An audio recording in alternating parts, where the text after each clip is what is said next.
Boa tarde, meus amores. Boa tarde, boa tarde. Voltei. Voltei agora à tarde pra gente fazer o nosso clube do livro. Boa tarde quem tá chegando aqui. Boa tarde, Gel. Boa tarde, Catarina.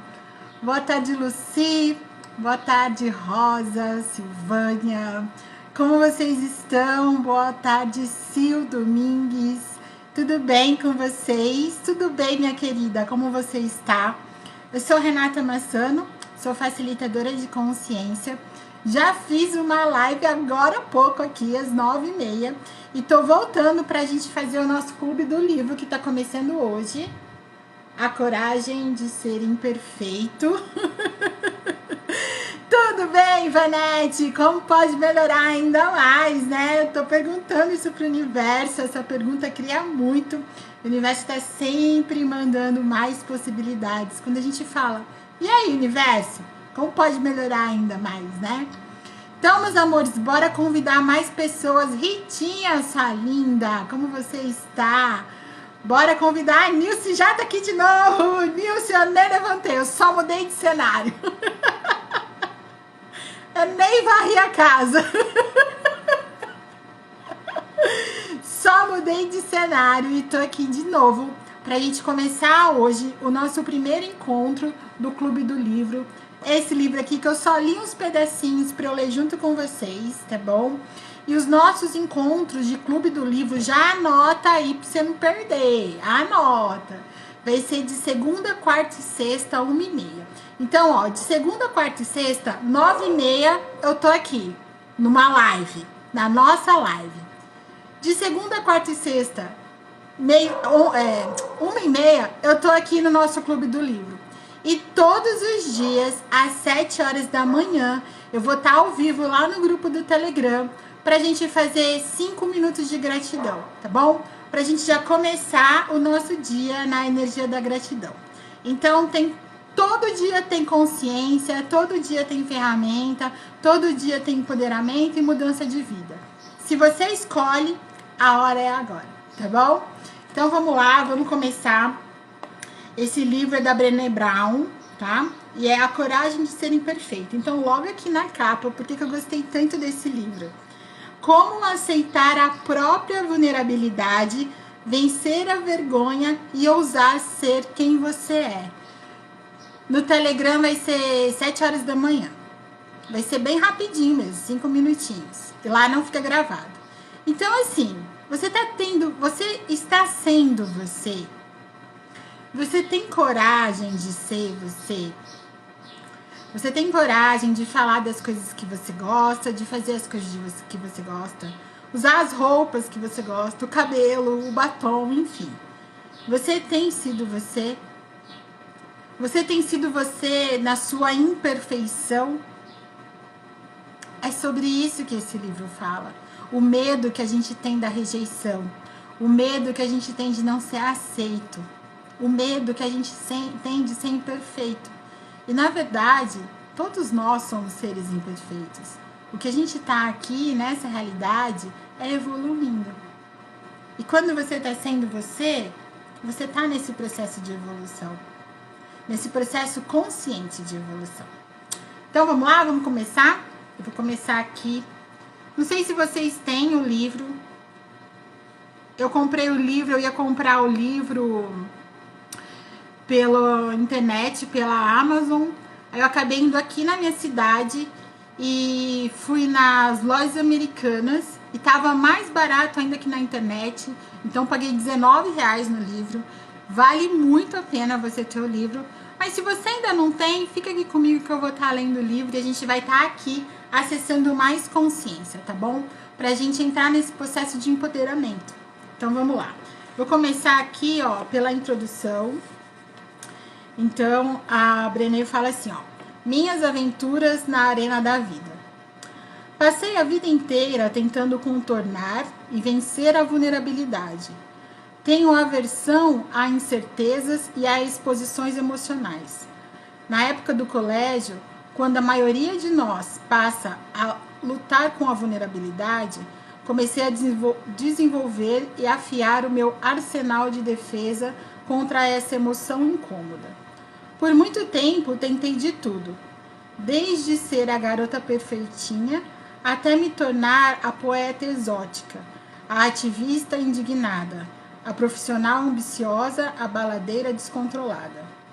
À primeira vista, esses papéis podem parecer estágios de desenvolvimento razoáveis, se não previsíveis, mas eles eram mais do que isso para mim. Todas essas etapas constituíam diferentes armaduras que me impediam de me tornar excessivamente comprometida e vulnerável. Cada tática era construída sobre a mesma premissa: manter todo mundo a uma distância segura e sempre ter uma saída estratégica. Apesar do medo da vulnerabilidade, sei que herdei um coração amoroso e um caráter solidário. Então, perto de completar 30 anos, deixei um cargo de gerência na gigante das telecomunicações, AT&T, e arranjei um emprego de garçonete e voltei à faculdade para me formar como assistente social.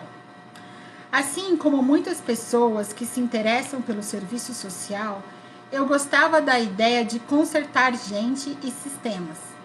Foi só quando já havia terminado o bacharelado e cursava o mestrado que percebi que o serviço social não tinha a ver com consertar. Em vez disso, trata-se de contextualizar e apoiar. Sua missão é mergulhar no desconforto da ambiguidade e da incerteza e criar um espaço de solidariedade para que as pessoas encontrem o próprio caminho. Enquanto eu lutava para descobrir como uma carreira no campo da assistência social poderia realmente dar certo para mim, fui fulminada pela afirmação de um de meus orientadores: se você não consegue medir, não existe. Ele explicava que, diferentemente de outras matérias do curso, pesquisa tem tudo a ver com previsão e controle. Fiquei impressionada. Você quer dizer que, em vez de apoiar e acolher, eu deveria dedicar minha carreira à previsão e ao controle? Naquele instante, eu descobri a minha vocação.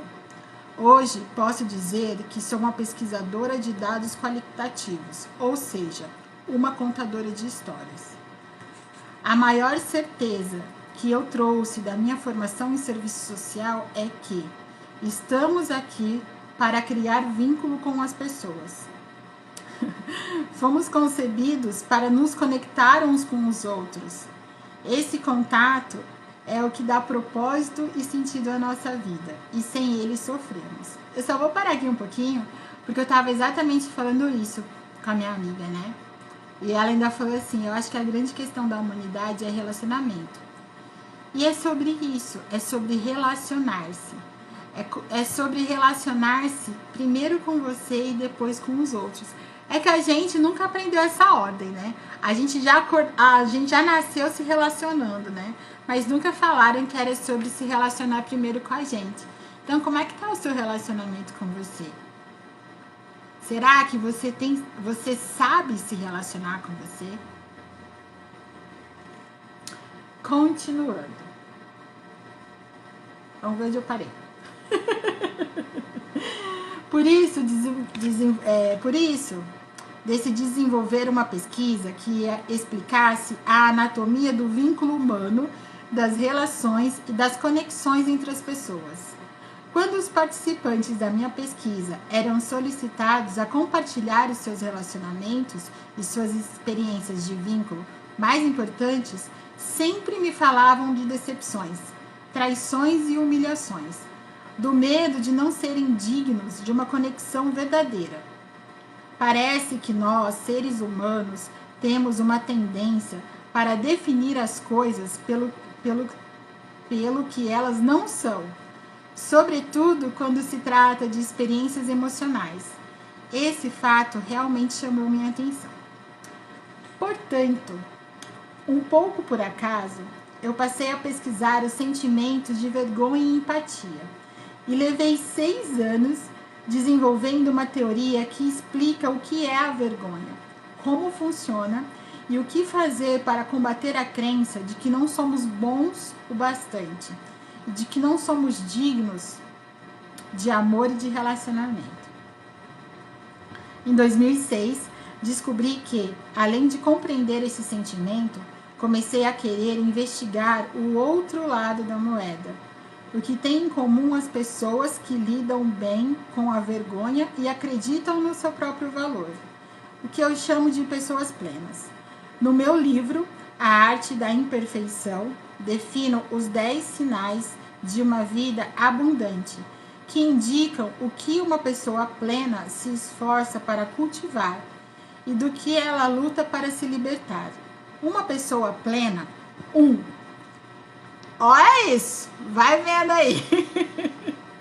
Cultiva a autenticidade, se liberta do que os outros pensam. 2. Cultiva a autocompaixão, se liberta do perfeccionismo. Olha só, né? O quanto a gente se prende a isso. O quanto a gente deixa de fazer porque a gente não consegue se libertar do que os outros pensam. O quanto a gente deixa de fazer porque a gente está sempre no perfeccionismo. Eu sou essa pessoa. Eu sou essa pessoa que para eu fazer qualquer coisa eu demoro muito tempo porque eu tenho que ser perfeito. E para mim é um exercício sair do perfeccionismo. Porque quantas vezes eu deixei de fazer qualquer coisa porque eu achava que não estava bom o suficiente. 3. Cultiva um espírito flexível. Se liberta da monotonia e da impotência. 4. Cultiva a gratidão e a alegria. Se liberta do sentimento de escassez e do medo do desconhecido. 5. Cultiva a intuição e fé. Se liberta da necessidade de certezas. 6. Cultiva a criatividade. Se liberta da comparação. 7. Cultiva o lazer e o descanso. Se liberta da exaustão como um símbolo de status e da produtividade como fator de autoestima. 8. Cultiva a calma e a tranquilidade. Se liberta da ansiedade como estilo de vida. 9. Cultiva tarefas relevantes. Se liberta de dúvidas e suposições. E 10. Cultiva risadas. Música e dança. Se liberta da indiferença e de estar sempre no controle. Uau, né? Falamos sobre risada hoje na live, né? Naquele livro, escrevi detalhadamente sobre o que significa ser uma pessoa plena e sobre o despertar espiritual que advém dessa descoberta. Agora, pretendo compartilhar a definição de uma vida plena e apresentar os 5 temas mais importantes que surgiram na coleta de dados e me levaram às revelações que apresento nessa obra. Viver plenamente quer dizer abraçar a vida a partir de um sentimento de amor próprio. Isso significa cultivar coragem, compaixão e vinculá-los suficiente para acordar de manhã e pensar: não importa o que eu fizer, não importa o que eu fizer hoje ou o que eu vou deixar de fazer, eu tenho meu valor. E ir para a cama à noite e dizer: sim, eu sou imperfeito, vulnerável e às vezes tenho medo. Mas isso não muda a verdade de que também sou corajoso e merecedor de amor e aceitação. A definição de vulnerabilidade se baseia nos seguintes ideais fundamentais. 1. Amor e aceitação são necessidades irredutíveis de todas as pessoas. Fomos concebidos para criar vínculos com os outros. Isso é o que dá sentido e significado à nossa vida. A ausência de amor, de aceitação e de contato sempre leva ao sofrimento. 2. Se os homens e as mulheres que entrevistei na pesquisa fossem divididos em 2 grupos, aqueles que têm um senso profundo de amor e de aceitação e aqueles que lutam para conquistar isso, apenas uma variável os separaria. Aqueles que amam e vivenciam a aceitação simplesmente acreditam que são dignos disso. Eles não têm vidas melhores ou mais fáceis, não têm problemas menores ou não passaram por menos traumas, falências ou separações. No meio de todas essas lutas, eles desenvolveram práticas que os tornam capazes de se agarrar às crenças de que são dignos de amor, de aceitação e até mesmo de alegria. A preocupação principal de indivíduos plenos é viver uma vida orientada pela coragem, pela compaixão e pelo vínculo humano.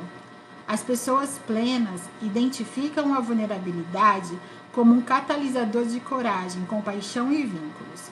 Na verdade, a disposição para estar vulnerável foi o único traço claramente compartilhado por todas as mulheres e homens que eu descreveria como plenos.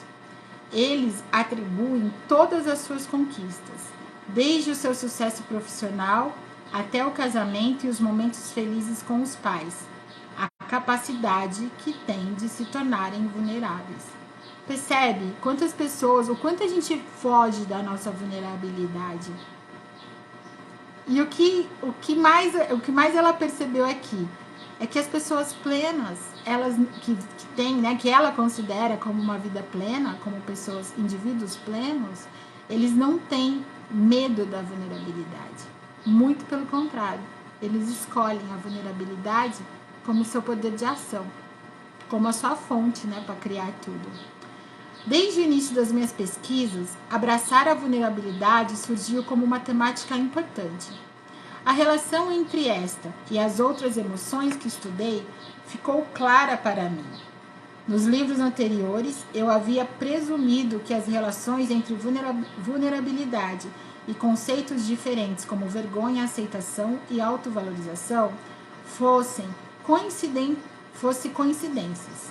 Só depois de 12 anos investigando cada vez mais fundo esta questão, compreendi o papel que a vulnerabilidade desempenha em nossa vida. Ela é o âmago, o centro das experiências humanas significativas. Essa nova informação me trouxe um grande dilema. Por um lado, como é possível falar sobre a importância da vulnerabilidade de forma honesta e relevante sem que eu mesma esteja vulnerável? Por outro, como é possível estar vulnerável sem sacrificar a própria legitimidade como pesquisadora? Acredito que a receptividade emocional seja motivo de vergonha para muitos acadêmicos. No início da nossa formação, somos ensinados que manter uma distância prudente e certo grau de inacessibilidade contribuem para o prestígio do pesquisador, e que caso ele se envolva de maneira excessivamente emocional, suas credenciais poderão ser questionadas. Se em muitos ambientes ser uma pessoa pedante é um insulto, na torre de marfim do mundo acadêmico somos instruídos a vestir o formalismo como se fosse uma armadura. Como eu arriscaria a estar realmente vulnerável e contar histórias sobre as atribulações da minha jornada nessa pesquisa sem parecer uma amadora? E quanto à minha armadura profissional? Meu momento para ousar grandemente, como Theodore Roosevelt, estimulou os seus cidadãos a fazer. Chegou em junho de 2010, quando fui convidada a falar em Houston, num evento da TED, uma entidade sem fins lucrativos do universo da tecnologia, do entretenimento e do design, que é decidida às leis que valem a pena espalhar, que é dedicada às ideias que valem a pena espalhar. A TED e os organizadores desse evento reúnem os pensadores e ativistas mais fascinantes do mundo e os desafiam a dar palestras de suas vidas em no máximo 18 minutos. Eu esperava que os organizadores de eventos como esses, ficassem um pouco tensos e receosos com o conteúdo da palestra, de alguém que se dedica a pesquisar a vergonha e a vulnerabilidade. Porém, quando perguntei à equipe da TED sobre o que queriam que eu falasse, a resposta foi: Nós gostamos muito do seu trabalho. Fale sobre o que a mais impressiona. Mostre o seu melhor. Estamos felizes por tê-la em nosso evento. Adorei e ao mesmo tempo detestei a liberdade daquele convite. Eu oscilava entre me entregar ao desamparo e buscar refúgios nos velhos amigos, planejamento e controle. Decidi encarar o desafio. Minha decisão de viver com ousadia derivou menos da minha autoconfiança e mais da fé em minha pesquisa. Sei que sou uma boa pesquisadora e acreditava que as conclusões que havia obtido das informações coletadas eram válidas e confiáveis. Também tratei de me convencer de que o evento não era uma coisa de outro mundo. Em Houston, para uma plateia pequena, na pior das hipóteses, 500 pessoas no auditório, mais umas poucas assistindo ao vivo pela internet. Achariam que eu era uma louca? Na manhã seguinte à palestra, acordei com uma das piores ressacas de vulnerabilidade em minha vida. Você conhece aquela sensação de acordar e tudo parecer bem até uma lembrança de ter se revelado demais invade a sua mente e você quer se esconder embaixo das cobertas? Mas não havia para onde correr. 6 meses depois, recebi um e-mail dos curadores da TED, me parabenizando pelo fato de a palestra estar sendo incluída no site principal da organização. Eu sabia que aquilo era bom, uma honraria cobiçada, mas fiquei apavorada. Em primeiro lugar, eu já estava me habituando à ideia de apenas 500 pessoas acharem que eu era louca. Em segundo, numa cultura repleta de críticos e invejosos, sempre me senti mais segura em minha carreira, permanecendo longe dos holofotes. Olhando para trás, não tenho certeza de como responderia aquele e-mail se soubesse que meu vídeo sobre a vulnerabilidade se tornaria um sucesso e que, ironicamente, me faria sentir tão desconfortável, vulnerável e exposta. Hoje, essa palestra é uma das mais visitadas no site TED.com, com mais de 5 milhões de acessos e tradução para 38 idiomas, mas nunca tive coragem de assistir ao vídeo. Fico feliz por ter chegado lá, mas essa exposição ainda faz com que eu me sinta realmente constrangida. O ano de 2010 foi o ano da palestra TED e 2011 foi o ano de dar continuidade a ela. Atravessei os Estados Unidos falando para grupos variados, desde empresas da lista Fortune, coaches de liderança e militares, até advogados, grupos de pais e estudantes. Em 2012, fui convidada para dar outra palestra na conferência principal da TED, em Long Beach, na Califórnia. Para mim, essa foi minha oportunidade para divulgar o trabalho que tinha sido a base de toda a minha pesquisa. Falei sobre a vergonha e sobre como nós precisamos compreendê-la e superá-la, se quisermos verdadeiramente viver com ousadia. Minhas palestras em empresas quase sempre giraram em torno de liderança, criatividade e inovação. Desde os executivos de alto nível até os profissionais da linha de frente, os problemas mais significativos que todos admitiram enfrentar se originam da desmotivação, da falta de um feedback de qualidade, do medo de ficar ultrapassado em meio às mudanças aceleradas e, por fim, da necessidade de uma maior clareza de objetivos. Se quisermos reacender a novidade e a paixão, precisamos rehumanizar o trabalho. Quando a vergonha se torna um estilo de gerenciamento, a motivação vai embora. Quando errar não é uma opção, não existe aprendizado, criatividade ou inovação.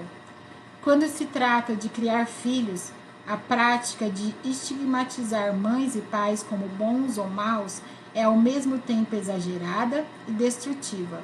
e transforma a criação de filhos em um campo minado. As questões fundamentais para os pais deveriam ser: você está comprometido? Você está atento? Se estiverem, prepare-se para cometer muitos erros e tomar decisões ruins. Perfeição não existe, e o que torna os filhos felizes nem sempre os prepara para serem adultos corajosos e comprometidos. O mesmo serve para as escolas. Neste contexto, não foi encontrado um problema sequer que não fosse atribuído a alguma combinação entre desmotivação dos pais, professores, diretores e ou alunos e o conflito de interesses que competem entre si para a definição de um objetivo. O maior desafio e também o elemento mais gratificante do meu trabalho é conseguir ser, ao mesmo tempo, uma construtora de mapas e uma viajante. Meus mapas ou teorias sobre vergonha, plenitude e vulnerabilidade não foram construídos a partir das experiências das minhas viagens, mas a partir das informações que coletei nos últimos 12 anos. As vivências de milhares de homens e mulheres que dão passos largos na direção em que eu e muitos outros queremos orientar nossas vidas. O que todos nós temos em comum é a verdade que constitui a essência deste livro. O que nós sabemos tem importância, mas quem nós somos importa muito mais. Muito mais. Ser, em vez de saber, exige atitude e disposição para se deixar ser visto. Isso requer viver com ousadia, estar na vulnerabilidade. O primeiro passo dessa viagem é entender onde estamos contra e o que lutamos, e onde precisamos chegar. Creio que poderemos fazer isso melhor ao examinarmos a ideia tão difundida de nunca nos julgarmos bons o bastante. Gente, eu não tinha lido. Olha isso. Né? Você está disposta a sair desse julgamento de que você não é boa o bastante? Aceitar toda a vulnerabilidade de quem você verdadeiramente é? Sair desse espaço de comparação, de medo? É sobre isso, né? E aí vamos lá para o capítulo 1, que essa foi só a introdução. Escassez. Por dentro da cultura de não ser bom o bastante. Após realizar essa pesquisa durante 12 anos, e observar o avanço do conceito da escassez que passou a assolar nossas famílias, organizações e comunidades, chego à conclusão de que já estamos cansados de sentir medo. Nós queremos viver com ousadia. Durante uma das minhas palestras, uma mulher de plateia comentou: as crianças de hoje se acham muito especiais. O que está transformando tantas pessoas em narcisistas? Sinto certa tristeza quando vejo como o termo narcisismo vem sendo usado. O Facebook é tão narcisista? Por que as pessoas acham que o que elas estão fazendo é tão importante? As crianças são tão narcisistas? Sempre eu. Meu chefe é narcisista demais. Ele se acha melhor do que todo mundo e está sempre rebaixando os outros. Enquanto os leigos usam narcisismo como um diagnóstico que serve para tudo, desde a arrogância até o comportamento rude, os pesquisadores e profissionais ligados à saúde física e mental estão testando a elasticidade do conceito de todas as formas imagináveis. Recentemente, um grupo de pesquisadores fez uma análise em 3 décadas de canções que chegaram ao topo das paradas de sucesso. Eles registraram uma tendência estatística significativa para o narcisismo e a hostilidade na música popular.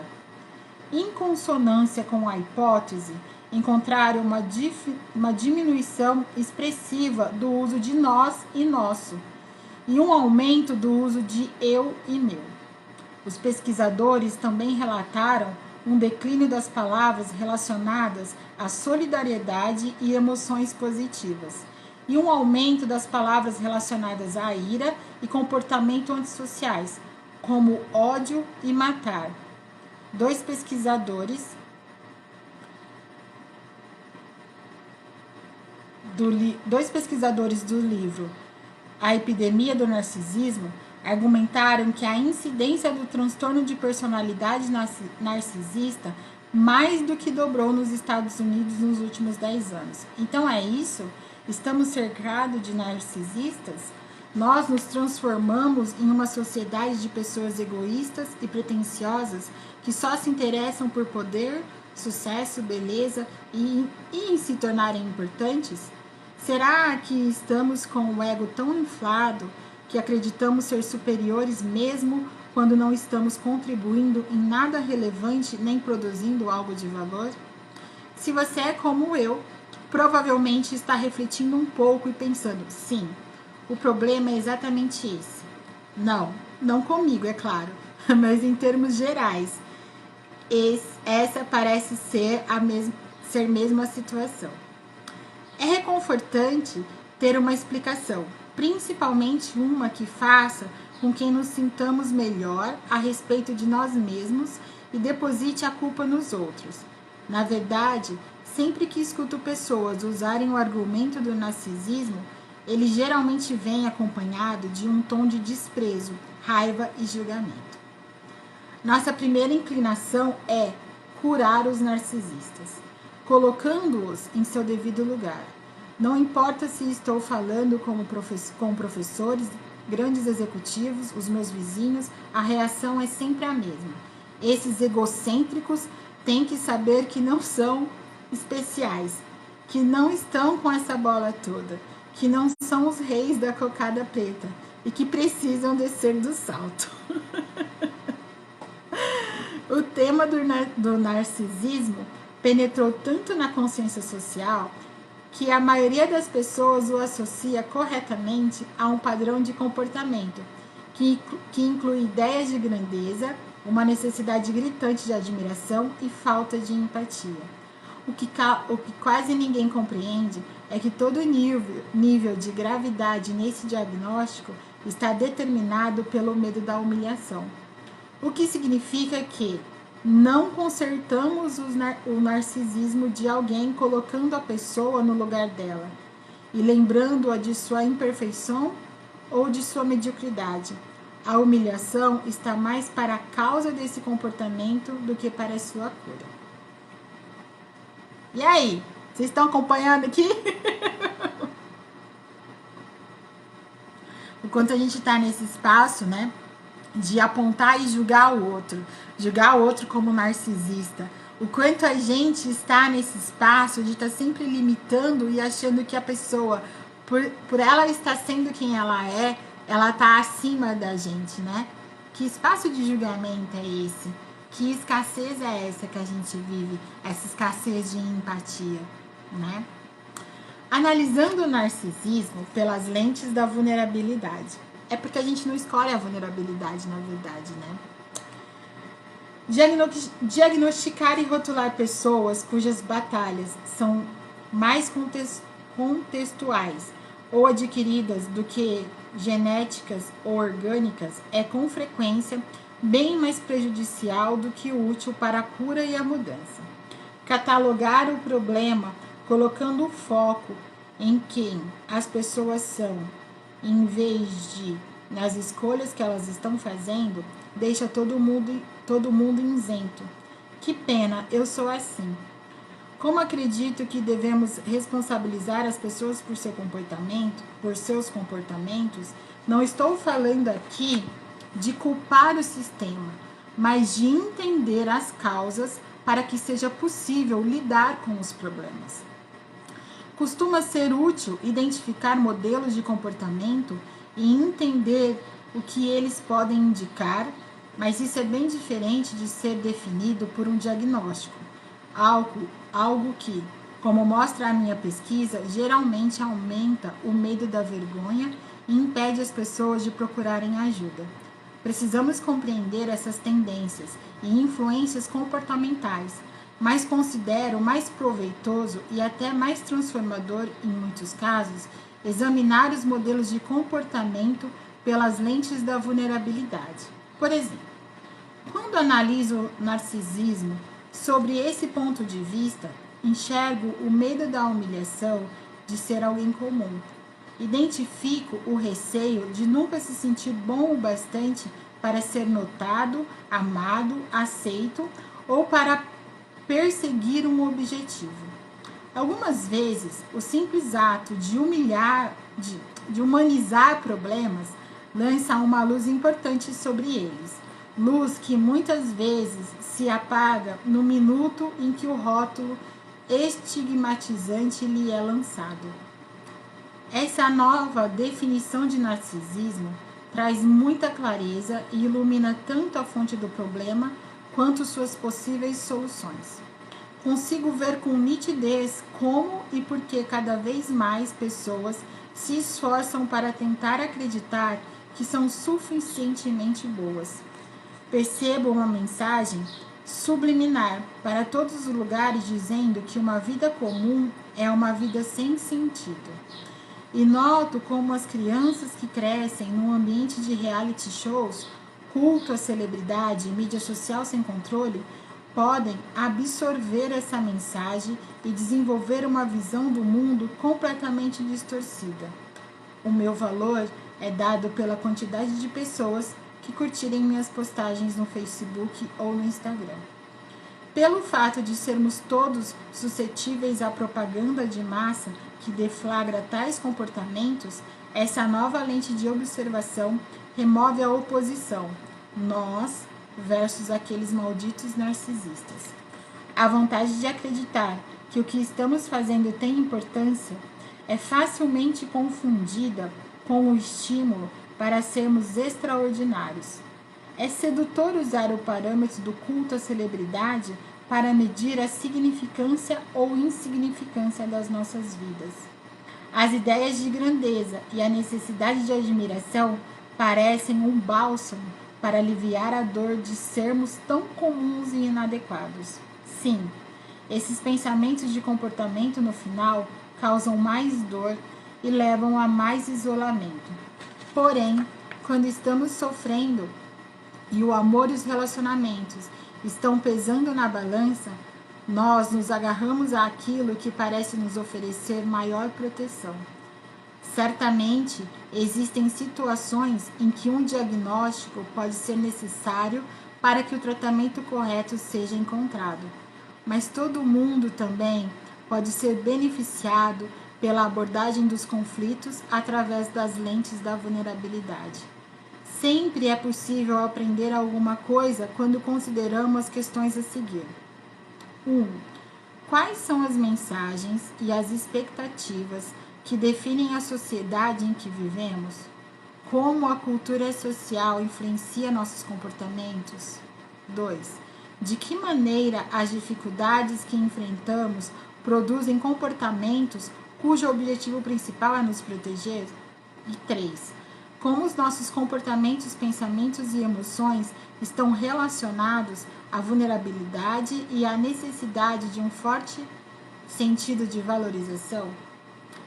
Voltando à problemática anterior, sobre estarmos ou não cercados de pessoas com transtorno de personalidade narcisista, acredito que existe uma poderosa influência social em ação agora mesmo, e que o medo de ser comum faça parte dela. Mas tenho certeza de que a resposta está em uma camada mais profunda. Para encontrar a fonte, devemos passar longe da linguagem abusiva e estigmatizante. Se ampliarmos a expectativa, a visão muda, sem perder de vista os problemas que viemos discutindo. Podemos enxergá-los como parte de um quadro maior. Isso nos permite identificar perfeitamente a maior influência cultural de nossa época, o contexto capaz de explicar o que todos identificam como uma epidemia de narcisismo. Além disso, ele também proporciona uma visão panorâmica das ideologias, dos comportamentos e dos sentimentos que estão transformando lentamente quem nós somos e a maneira como vivemos. Nos relacionamos e trabalhamos, lideramos, cuidamos dos filhos, governamos, ensinamos e nos conectamos uns com os outros. Esse contexto a que me refiro é a nossa cultura de escassez. Né? A gente acha que a escassez, ela tá isolada. A gente acha que a abundância é só a abundância de dinheiro. Quando você pede abundância para o universo, você pede abundância de tudo. Abundância de saúde, abundância de alegria. O quanto você já é abundante e não reconhece. Agora, voltando aqui, o quanto você é escasso e você não reconhece. Será que a escassez financeira é só um reflexo de toda a escassez que você está vivendo na sua vida? Inclusive a escassez de vulnerabilidade, né? De compaixão. Como que tá essa parte da sua vida? Escassez. O problema de nunca ser bom o bastante. Um aspecto crucial do meu trabalho é encontrar uma linguagem que expresse com precisão os dados obtidos e também seja profundamente compreendida pelos participantes da pesquisa. Quando as pessoas ouvem ou leem a frase nunca ser, aí tem um espacinho, o bastante, levam apenas alguns segundos para começarem a preencher as lacunas. As lacunas, olha só. Nunca ser bom o bastante. Nunca ser perfeito o bastante. Nunca ser magro o bastante. Nunca ser poderoso o bastante. Nunca ser bem-sucedido o bastante. Nunca ser inteligente o bastante. Nunca ser correto o bastante. Nunca ser seguro o bastante. E nunca ser extraordinário o bastante. Alguém de vocês que está aqui assistindo a live, vocês já pensaram em alguma dessas? Vocês já se julgaram desse jeito? De nunca ser bom o bastante? De nunca ser perfeito o bastante? De nunca ser magro o bastante? De nunca ser poderoso o bastante? De nunca ser bem-sucedido o bastante? De nunca ser inteligente o bastante? De nunca ser correto o bastante? De nunca ser seguro o bastante? De nunca ser extraordinário o bastante? O quanto a gente entra nesse espaço, né?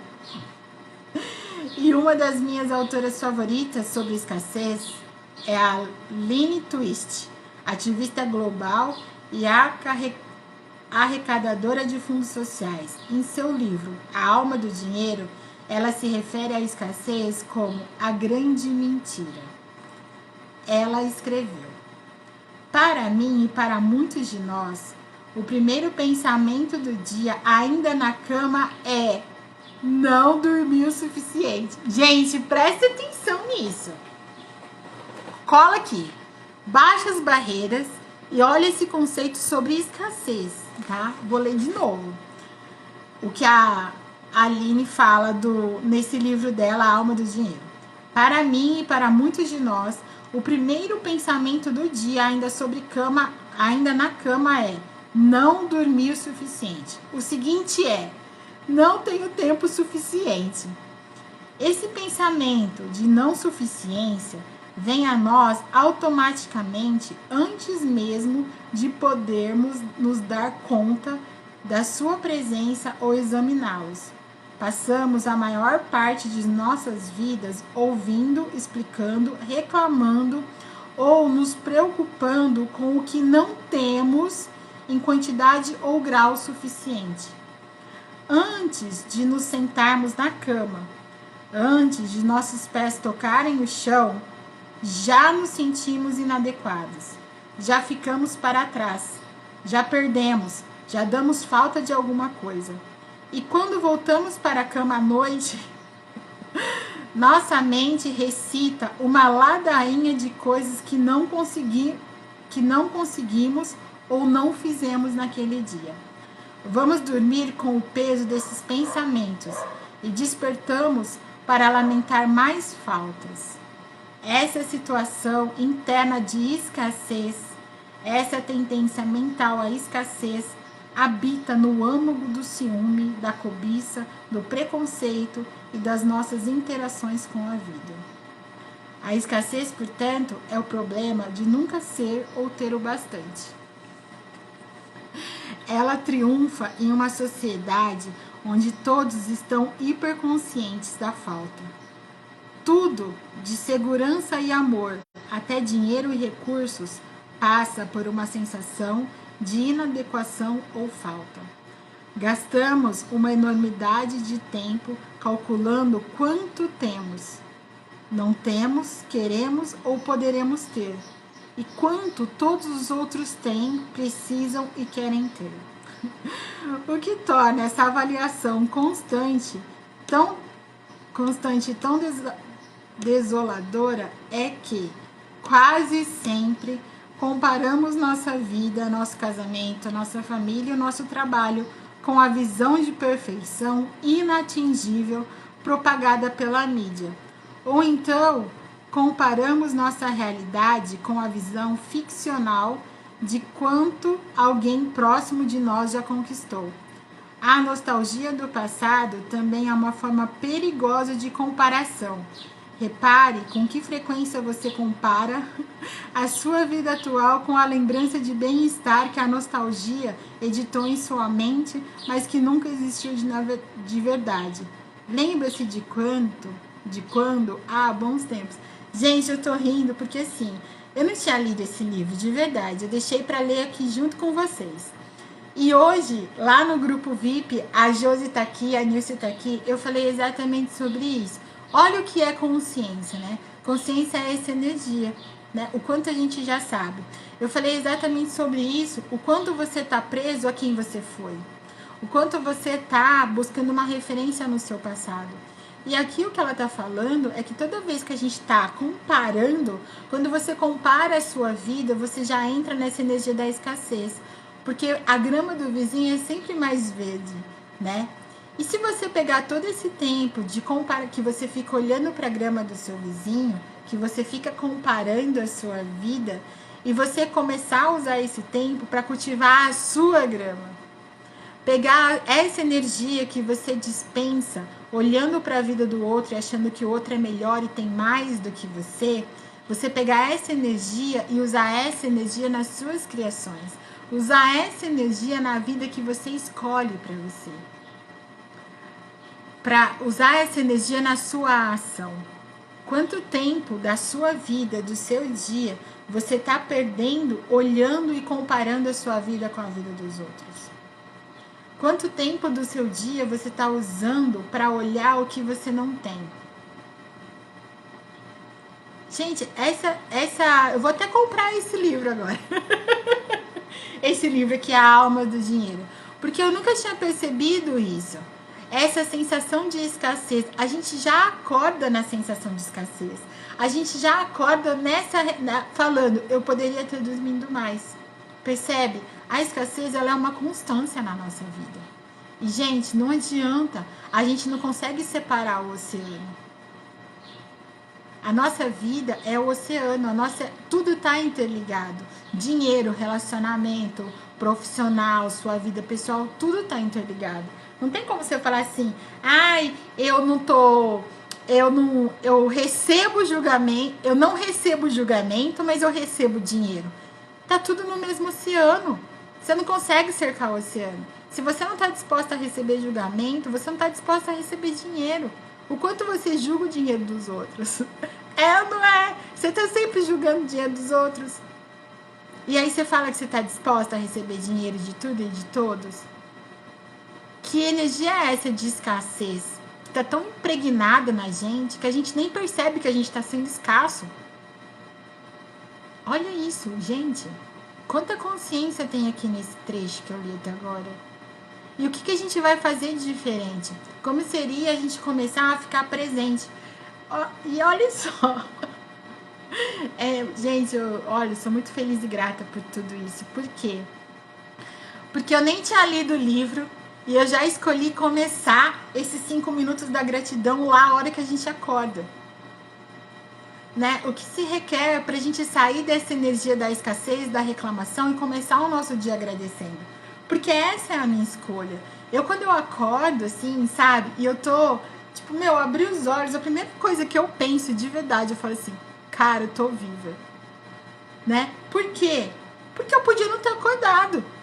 Então eu sou muito grata por isso. Eu sou muito grata ao meu dia. Eu sou muito grata à minha saúde. Eu sou muito grata à cama que eu dormi. Eu sou muito grata a tudo.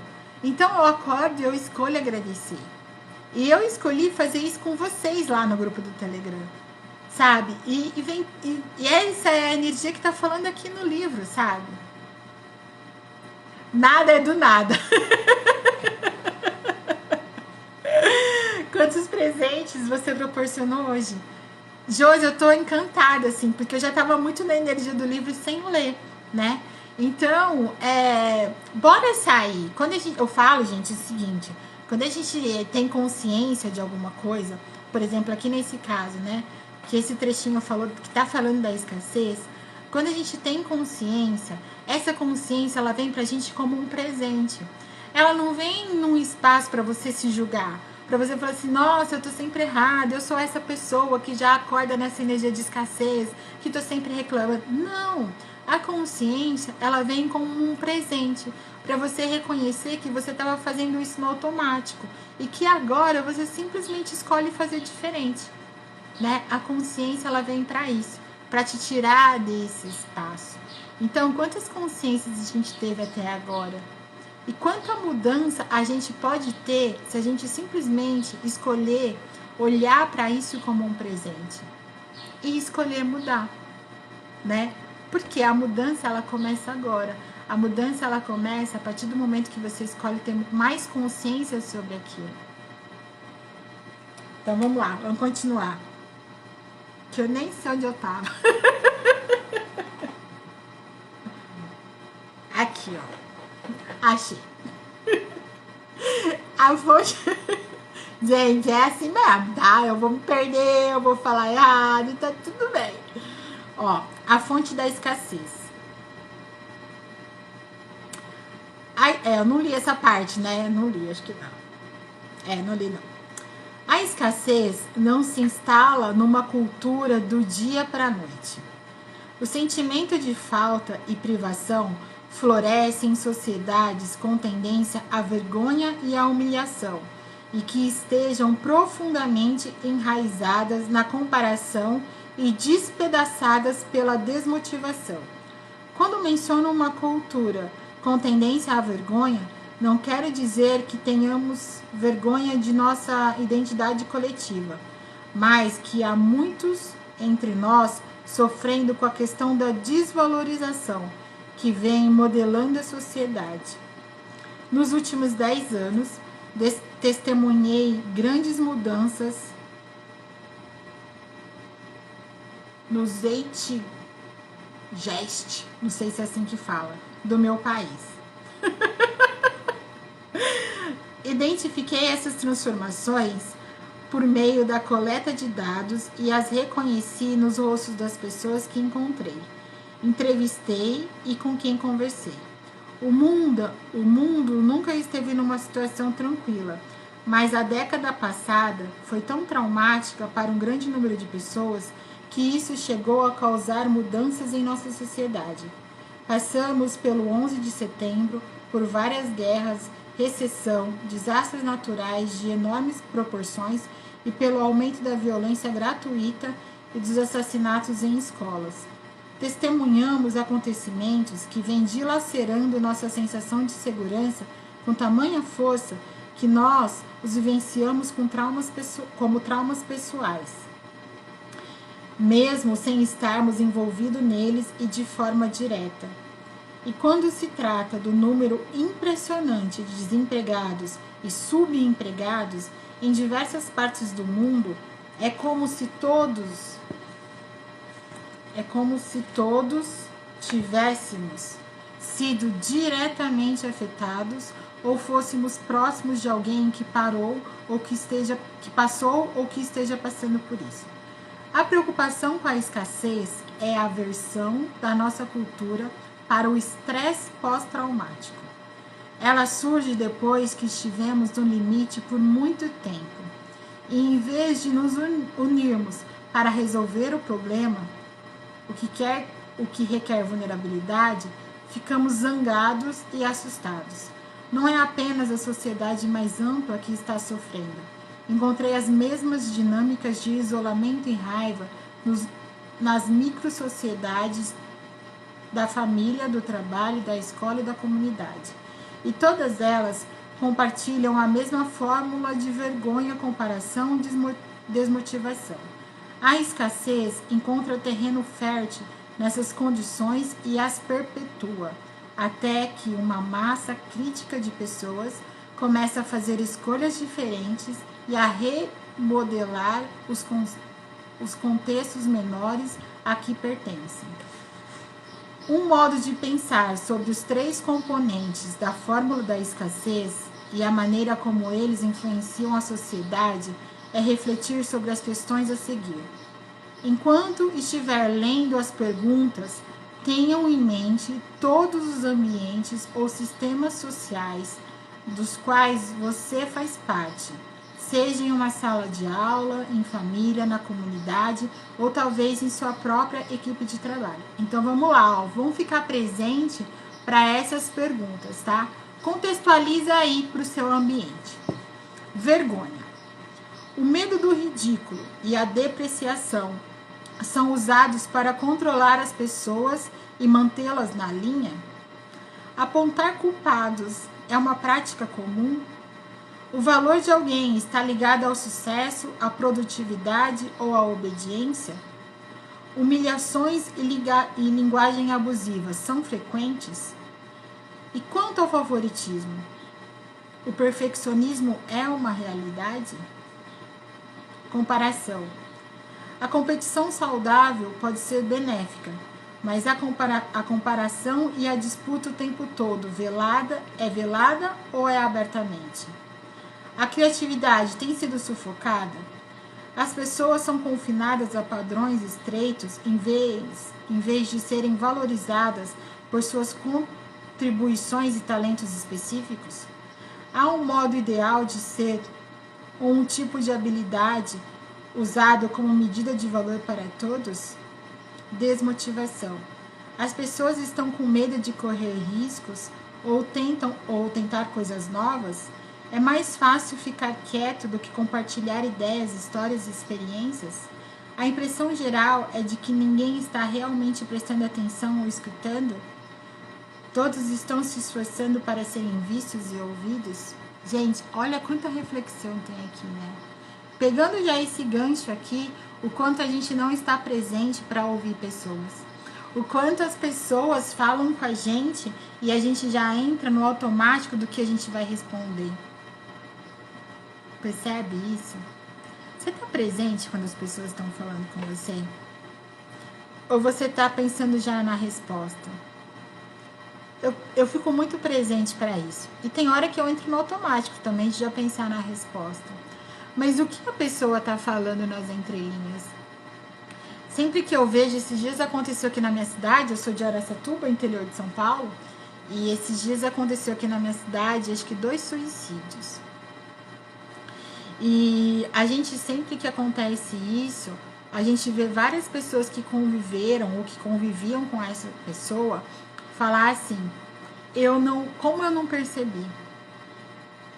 E eu, como fui uma pessoa que tive depressão, eu posso falar para vocês. A gente, quando a gente está num estado de depressão, as pessoas estão sempre apresentando soluções para a gente. E nesse estado, o que a gente quer, na verdade, é falar. A gente não quer soluções. A gente só quer, quando a gente fala, no meu caso específico, né, quando eu estava doente, quando eu falava, parece que amenizava um pouco a dor. Mas eu parei de falar e eu me calei, porque na verdade as pessoas não estavam dispostas a me ouvir. As pessoas estavam dispostas a trazer uma solução para a minha vida. Então, que tipo de pessoa você está sendo? Quantas pessoas que estão do seu lado, contando os problemas delas, e você não está ouvindo ou você não está percebendo as entrelinhas, porque você já está buscando uma solução? Se você fosse tão bom de solução, a sua vida não estaria diferente? É porque às vezes nem você está se ouvindo. Porque você fica envolvido com o mundo externo para não olhar para dentro. Percebe isso? E eu peguei dessas 3 coisas aqui que ela falou, da vergonha, da comparação e da desmotivação, eu só peguei um trechinho da desmotivação. Qual é o espaço? Será que o seu julgamento, né? Vocês já viram aquele Reels que... nem sei, da Isis, Isis Valverde, acho que ela fala assim, posso dar uma opinião? Daí ela fala assim, opinião não, só Pix. Por que, gente? O quanto a sua opinião, que na verdade é o seu julgamento, tá desmotivando as pessoas. Já parou para pensar nisso? Já parou para pensar que o seu julgamento às vezes está influenciando diretamente na autoestima da pessoa? Desmotivando ela, paralisando ela? E aí você quer tanto que o outro tenha isso com você, mas você não tem com o outro. Que energia você está sendo? Até falei isso na live da semana passada, na quarta-feira. As pessoas... Sabe por que essa realidade está desmotivada? Exatamente por isso. Porque a gente não ouve. A gente quer sempre solucionar. Somos solucionadores de vida. A gente está sempre olhando para o dinheiro do outro. Se eu ganhasse que o outro ganha, mas você não cuida do seu dinheiro, né? Bom, vamos continuar aqui no livro, né? Quando vejo essas perguntas e penso sobre a nossa macro-sociedade, quando penso na minha família, sei que essas são as questões exatas que meu marido e eu tentamos superar todos os dias. Uso a palavra superar porque desenvolver um relacionamento, criar uma família, implantar uma cultura organizacional, administrar uma escola ou promover uma comunidade religiosa de um jeito que seja fundamentalmente oposto às normas sociais governadas pela escassez, exige consciência, compromisso e muito trabalho todos os dias. A macro-sociedade está sempre exercendo pressão sobre nós. E a não ser que tenhamos vontade de recuar e decidir lutar pelo que acreditamos, o estado permanente de escassez se torna o modus operandi. Somos convocados a viver com ousadia cada vez que fazemos escolhas que desafiam o ambiente social da escassez. O oposto de viver em escassez não é cultivar o excesso. Na verdade, excesso e escassez são 2 lados da mesma moeda. O oposto da escassez é o suficiente. Vou ler de novo. O oposto da escassez é o suficiente. Ou o que chamamos de plenitude. Em sua essência, é a vulnerabilidade, enfrentar a incerteza, a exposição e os riscos emocionais, sabendo que eu sou o bastante. Se você retornar aos 3 blocos de perguntas sobre escassez e se perguntar se desejaria ficar vulnerável em algum contexto definido por aqueles valores, a resposta para a maioria de nós é um sonoro não.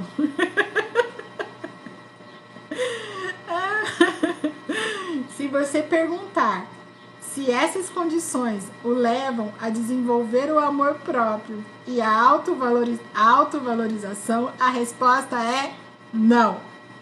Mais uma vez, os elementos mais raros em uma sociedade de escassez são a disposição para assumir nossa vulnerabilidade e a capacidade de abraçar o mundo a partir da autovalorização e do merecimento.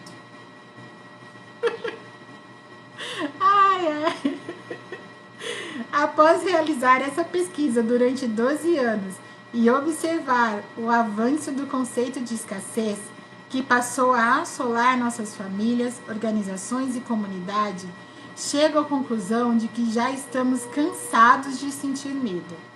Todos queremos ser corajosos. Nós queremos viver com ousadia. Estamos fartos do discurso geral que insiste em perguntar constantemente: O que devemos temer e a quem devemos culpar?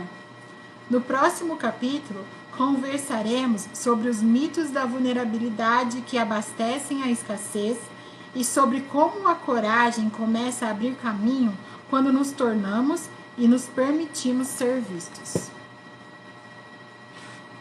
Vou falar mais um, tá? Já faz 1 hora que eu tô aqui, mas senão a gente vai perder muito até quarta-feira. Então vou falar mais um pedaço aqui. Vamos ver até que pedaço a gente vai. Derrubando os mitos da vulnerabilidade. É verdade que quando estamos vulneráveis, ficamos totalmente expostos. Sentimos que entramos numa câmara de tortura, que chamamos de incerteza, e assumimos um risco emocional enorme, mas nada disso tem a ver com fraqueza. Mito 1. Vulnerabilidade é fraqueza? A percepção de que estar vulnerável seja sinal de fraqueza é o mito mais amplamente aceito sobre a vulnerabilidade e também o mais perigoso.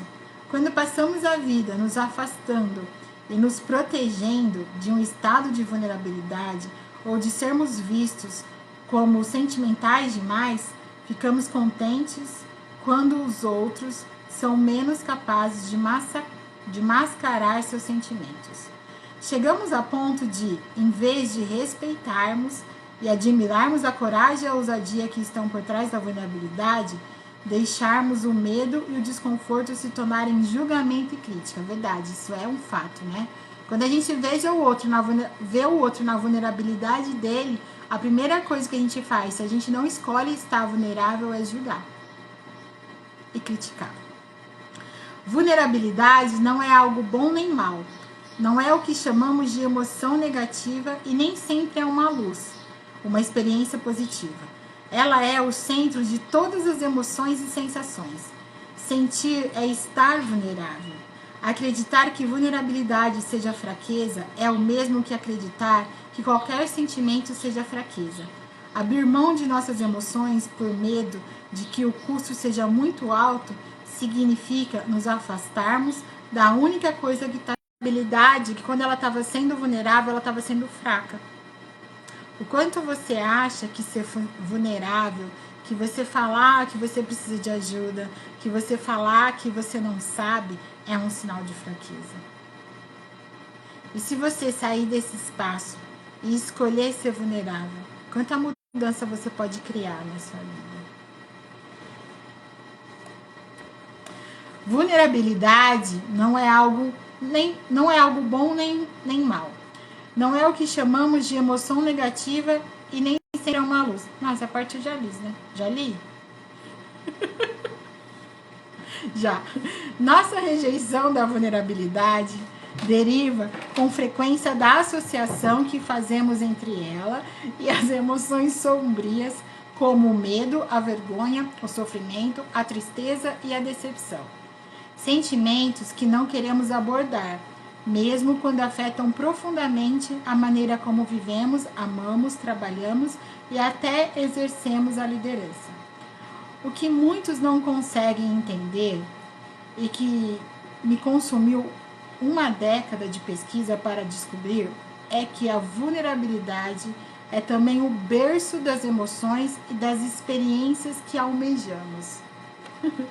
Quando estamos vulneráveis, é que nascem o amor, a aceitação, a alegria, a coragem, a empatia, a criatividade, a confiança e a autenticidade. Se desejamos uma clareza maior em nossos objetivos ou uma vida espiritual mais significativa, a vulnerabilidade com certeza é o caminho. Sei que é difícil acreditar nisso, sobretudo quando passamos tanto tempo achando que vulnerabilidade e fraqueza são sinônimos, mas é a pura verdade. Vulnerabilidade é incerteza, risco e exposição emocional. Com essa definição em mente, vamos pensar sobre o amor. Acordar todos os dias e amar alguém que pode ou não nos retribuir, cuja segurança não podemos garantir, que pode estar em nossas vidas um dia e partir sem aviso no outro, que pode ser fiel até a morte ou nos trair no dia seguinte, isso é vulnerabilidade. O amor é incerto e oferece um risco incrível. Amar alguém nos deixa emocionalmente expostos. Sim, é assustador. E sim, nós podemos ser magoados. Mas você consegue imaginar a sua vida sem amar ou ser amado? Exibir nossa arte, nossos textos, nossas fotos, nossas ideias ao mundo, sem garantia de aceitação ou apreciação, também significa nos colocar numa posição vulnerável. Quando nos entregamos aos momentos felizes de nossa vida, mesmo sabendo que eles são passageiros e que o mundo nos diz para não sermos felizes demais, para não atrairmos desgraça, essa é uma forma intensa de vulnerabilidade. Gente, é isso, né? Se você tá rindo demais, um dia você ri, no outro você chora. Quem nunca ouviu isso, né? Vamos desprogramar esse programa, né? Que a gente criou, que se a gente for feliz demais, a gente vai atrair desgraça pra nossa vida. Bora liberar essa energia. O grande perigo é que começamos a enxergar os sentimentos como fraqueza, com exceção da raiva. Uma emoção secundária que serve apenas como uma máscara socialmente aceitável para muitas emoções secretas, bem mais difíceis que experimentamos. Estamos perdendo a tolerância em relação aos sentimentos e, em consequência, em relação à vulnerabilidade. Gente, olha isso. Ah, Suzy, você tá aqui, querida. Gratidão por você estar aqui. Gratidão a todo mundo que tá aqui. Já eu termino, tá? É que tá tão interessante que eu não quero parar. Vocês estão assim também? Se quisermos recuperar a parte essencialmente emocional de nossa vida, reacender nossa paixão e retomar nossos objetivos, precisamos aprender a assumir nossa vulnerabilidade e acolher as emoções que resultam disso. Para alguns de nós, é um aprendizado novo e para outros, uma recapitulação. De qualquer forma, minha pesquisa me ensinou que a melhor maneira de começar é definindo, reconhecendo e compreendendo a vulnerabilidade. A definição de vulnerabilidade se tornou realmente palpável para mim com os exemplos que as pessoas compartilharam quando pedi que completassem a frase: vulnerabilidade é... Eis algumas das respostas. Expressar uma opinião impopular, me defender e me impor, pedir ajuda, dizer não, começar meu próprio negócio, ajudar minha esposa de 37 anos com câncer de mama em estágio avançado a tomar decisões sobre seu testamento, tomar a iniciativa de sexo com a minha esposa, tomar a iniciativa de sexo com meu marido, escutar meu filho dizer que seu sonho é reger a orquestra e incentivá-lo, mesmo sabendo que isso provavelmente nunca vai acontecer, telefonar para um amigo cujo filho acaba de morrer, decidir colocar minha mãe num asilo, o primeiro encontro amoroso depois do divórcio, ser o primeiro a dizer eu te amo sem saber se a declaração está sendo retribuída, mostrar alguma coisa que escrevi ou alguma obra artística que eu tenha criado, ser promovido e não saber se terei sucesso no novo cargo, ser demitido, me apaixonar,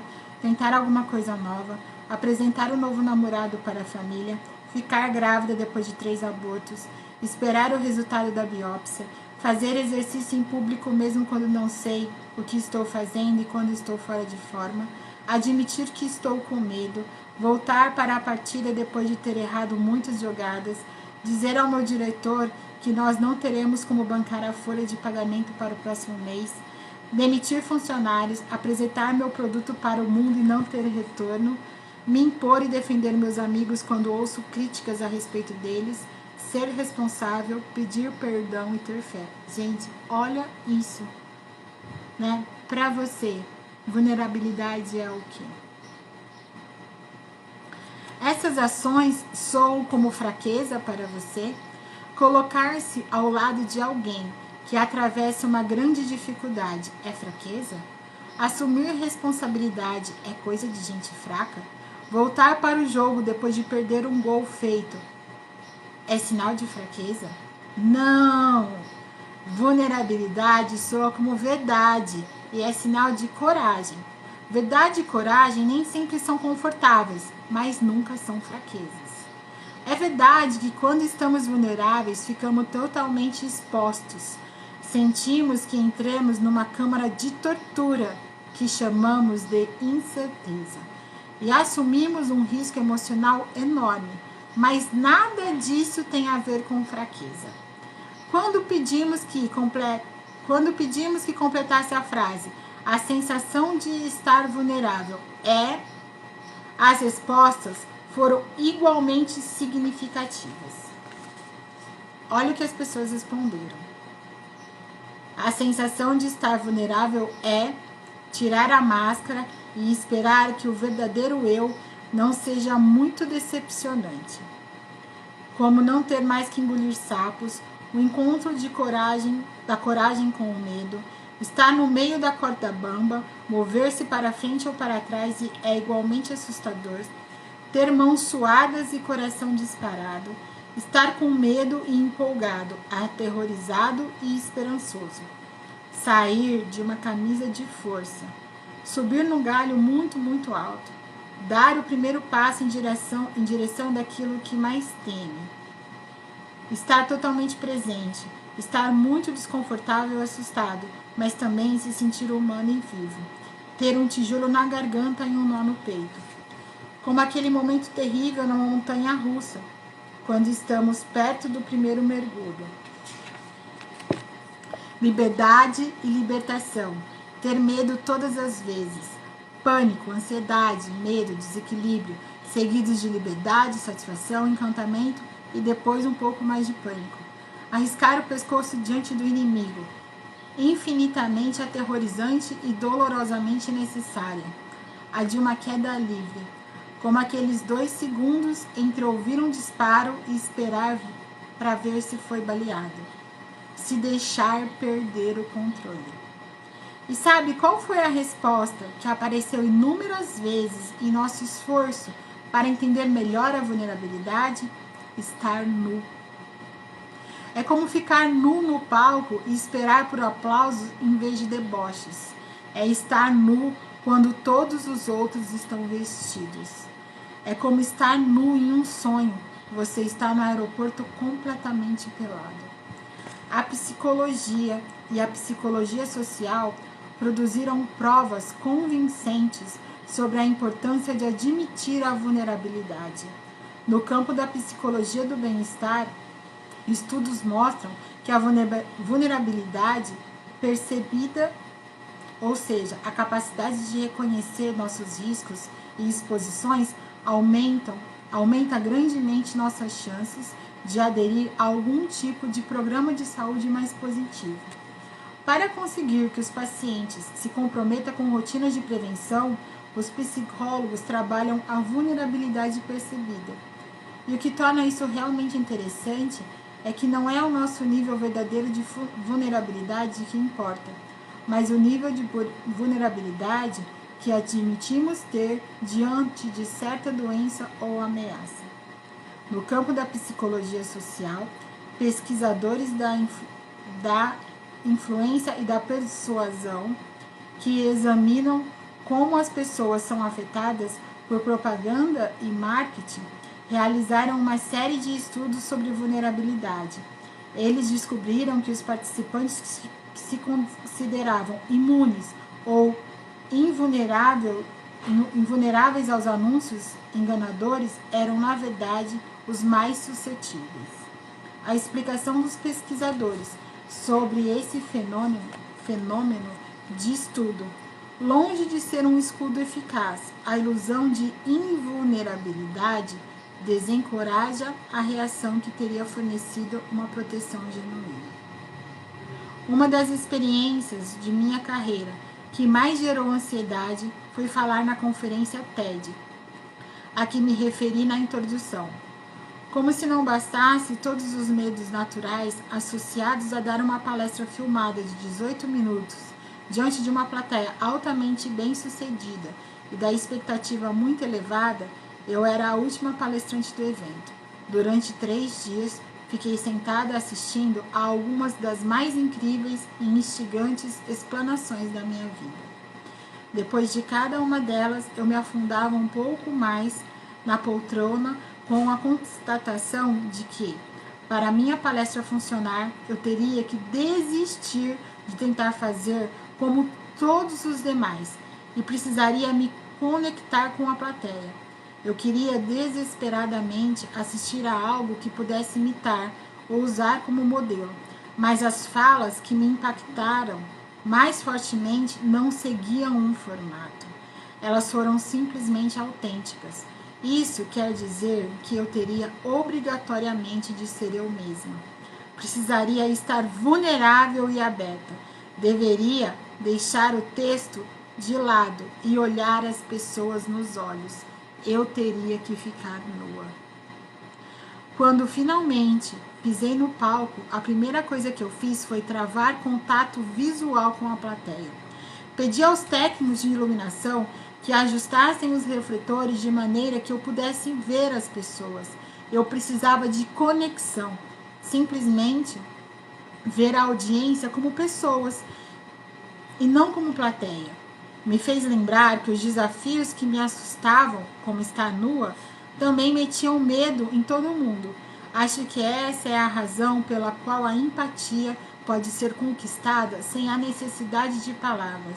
Basta olhar no olho do outro e receber uma resposta amistosa. Durante a palestra, perguntei ao público 2 coisas que revelam bastante sobre os muitos paradoxos que definem a vulnerabilidade.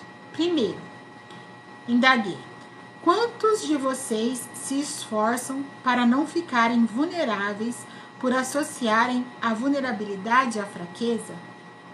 Muitos levantaram as mãos por todo o auditório.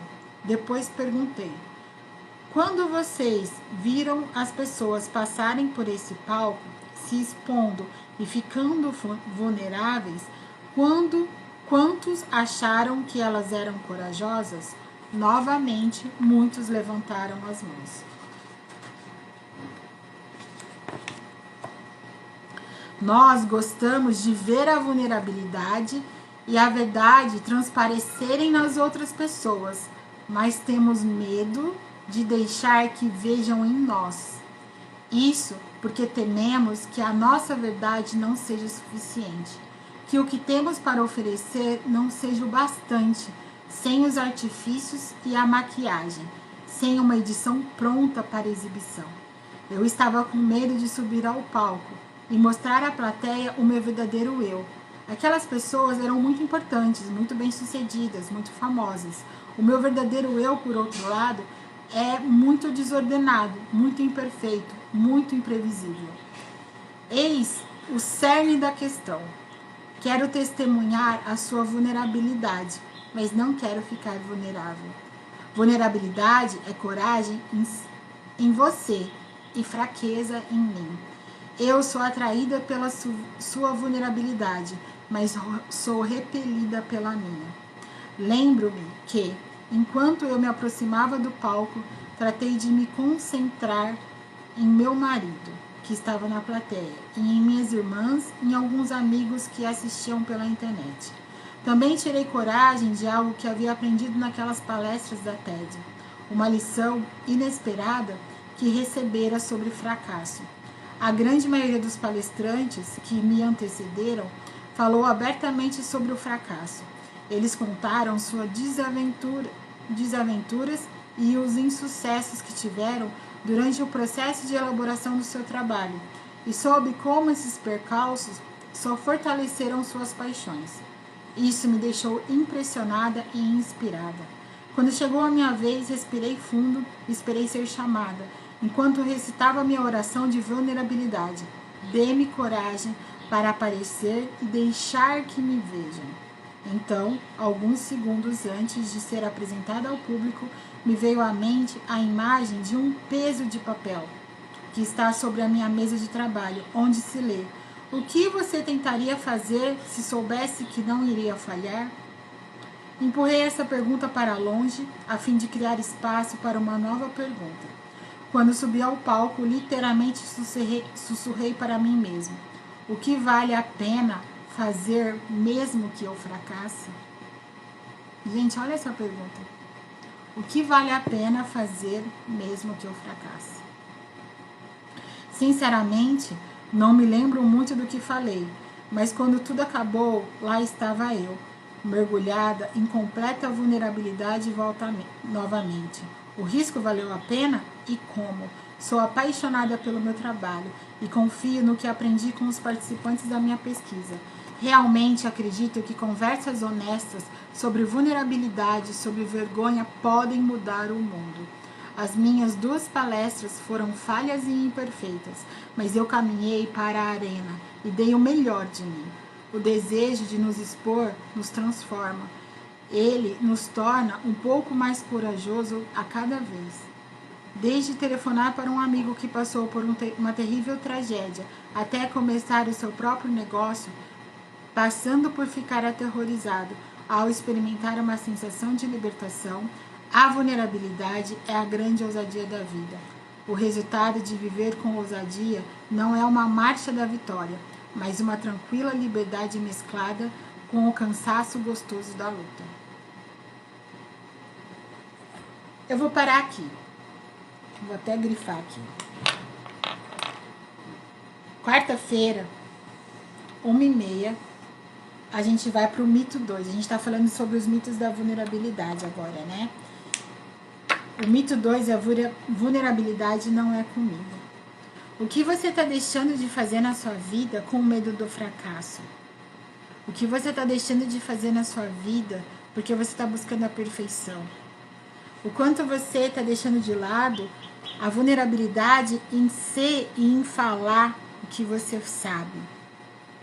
E se você sair desse espaço e escolher a coragem? A coragem de ser imperfeito e a coragem de ser você. O que você pode criar? Quanta mudança e quanta contribuição você pode ser para o mundo. Eu acredito nisso. É exatamente por acreditar nisso, mesmo antes de ler esse livro, que eu faço o meu trabalho. Que eu sou totalmente vulnerável em qualquer coisa que eu faço. Seja num áudio no grupo, seja num curso, seja num workshop, seja numa live. Porque quando eu descobri que a minha vulnerabilidade é a minha maior potência, eu comecei a minha mudança. Comecei a mudança na minha vida. E eu acredito que a gente tem sim o poder de mudar o mundo. Quanto a sua vulnerabilidade pode ser a contribuição para essa mudança no mundo. E o quanto você pode mudar o seu mundo se você escolher ser vulnerável e imperfeito. E ser você. Esse ser infinito, único e absoluto. É isso, meus amorzinhos. Gratidão para quem ficou comigo aqui desde o começo. Essa live vai ficar salva lá no meu canal do YouTube. Não sei se eu vou deixar aqui também no meu Instagram, vou perceber.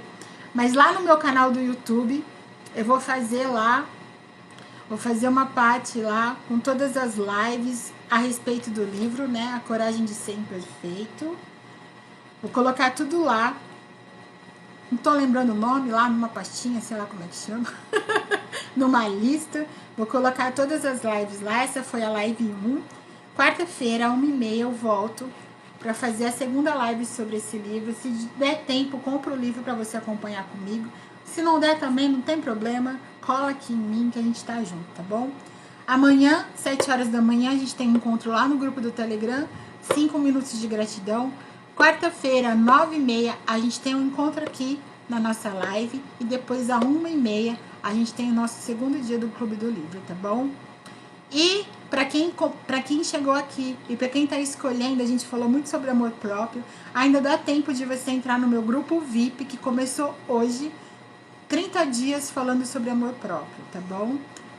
Tô mandando áudio, vou mandar Sessões de desprogramação neurobiológica para a gente trabalhar esse espaço de auto-julgamento. Esse espaço onde a gente está sempre fazendo pelo outro e não pra gente. Amor próprio é um ato de coragem. Então, se você escolhe entrar nesse espaço, cola aqui que ainda dá tempo, tá bom? O link de inscrição tá aqui na minha bio. Ou manda um direct pra mim que eu te explico direitinho, tá bom? Meus amores, gratidão. Um beijo. Uma linda e abençoada segunda-feira pra vocês.